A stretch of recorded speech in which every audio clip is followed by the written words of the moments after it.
বন্ধুরা, নতুন একটা রান্নার রেসিপিতে আবারও সকলকে স্বাগতম। আজ দুর্দান্ত একটা রেসিপি তোমাদের সাথে শেয়ার করতে চলেছি। আর এই রেসিপিটি সম্পূর্ণ দেখতে অবশ্যই অনুরোধ করছি, কারণ এটা একদম সামান্য মশলায় খুবই স্বাস্থ্যকর পদ্ধতিতে রান্না করা। আর সেই পদ্ধতিটা দেখতে অবশ্যই ভিডিওর শেষ পর্যন্ত থাকতে হবে এবং দেখতে হবে। যাই হোক, আমরা আজকে তোমাদের ভেজিটেবল চিকেনের একটা রেসিপি দেখাচ্ছি, যেটি খুবই অল্প মশলায় আমরা রান্না করেছি। তাহলে চলো এই রেসিপিটির ডিটেলসটা দেখতে থাকি।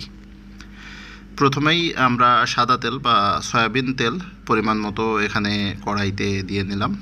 দিয়ে এখানে যেহেতু আমরা পোলট্রির মাংস বা ব্রয়লারের মাংস দিচ্ছি, সো এটা আমরা ভালো করে কিন্তু ফ্রাই করে নিব।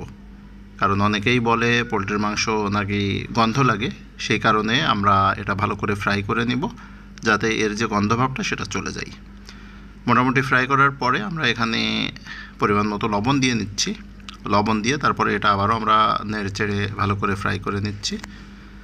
ভালো করে ফ্রাই করে নেবার পরে এখানে আমরা পরিমাণ মতো পেঁয়াজ, রসুন, গরম মশলা, এলাচ, দারচিনি এই মশলাগুলো দিয়ে এটা আবারও আমরা নেড়েচেড়ে মোটামুটি 2-3 মিনিট ফ্রাই করে নিব।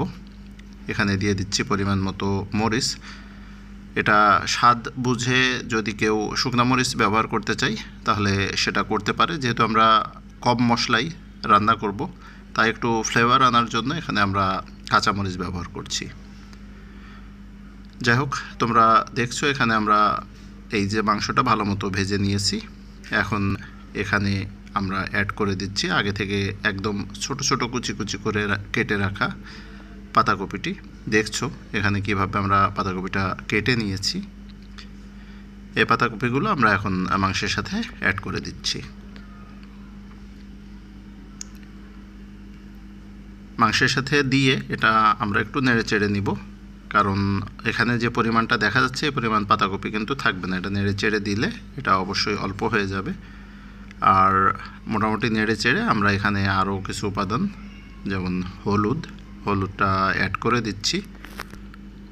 হলুদ এখানে খুব বেশি প্রয়োজন হবে না, মোটামুটি পরিমাণে দিলেই হবে। বেশি হলুদ দিলে কিন্তু এই রান্নাটা তিতা ভাব এসে যাবে, তাই খুব বেশি হলুদ আমরা এখানে দিব না। পরিমাণ মতো হলুদ দিয়ে আমরা আবারও এটা নেড়ে চেড়ে দিচ্ছি, যাতে একদম সম্পূর্ণ কারিটাতে এই হলুদের যে মিশ্রণটা সেই মিশ্রণটা চলে যায়। যেমনটি দেখছো আমরা এখানে ভালোভাবে নেড়ে চেড়ে হলুদটা এখানে মিক্স করে তারপরে সামান্য পরিমাণ এখানে পানি দিয়ে দিলাম। খুব বেশি পানির এখানে প্রয়োজন হবে না। মোটামুটি 4 মিনিট আমরা সিদ্ধ করার পরে এটাতে দেখছো জিরা এবং ধনিয়া গুঁড়া এখানে অ্যাড করে দিচ্ছি। খুব বেশি জিরা ধনিয়া গুঁড়ার প্রয়োজন নাই। এখানে ছোট্ট চামচটাতে আমরা 2 চামচ জিরা এবং ধনিয়া গুঁড়ার যে মিক্সটা সেটা দিয়ে আবারও ভালো করে নেড়ে চেড়ে দিচ্ছি। ধনিয়া এবং জিরা গুঁড়াটা ভালো করে নেড়ে মিক্স করে আমরা আবারও এটা 5 মিনিটের জন্য ঢেকে দিব। 5 মিনিট পরে আমরা আবারও এটা উঠাচ্ছি। এখানে দেখছো মোটামুটি বেশ ভালো পরিমাণ পানি কিন্তু বের হয়েছে।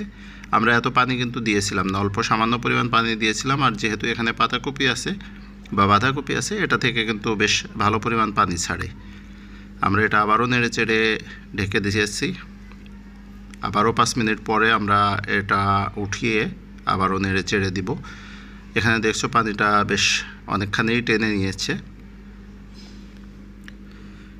আর পাতাকপির পরিমাণটা কিন্তু এখানে একবারেই সামান্য পরিমাণ হয়ে গেছে।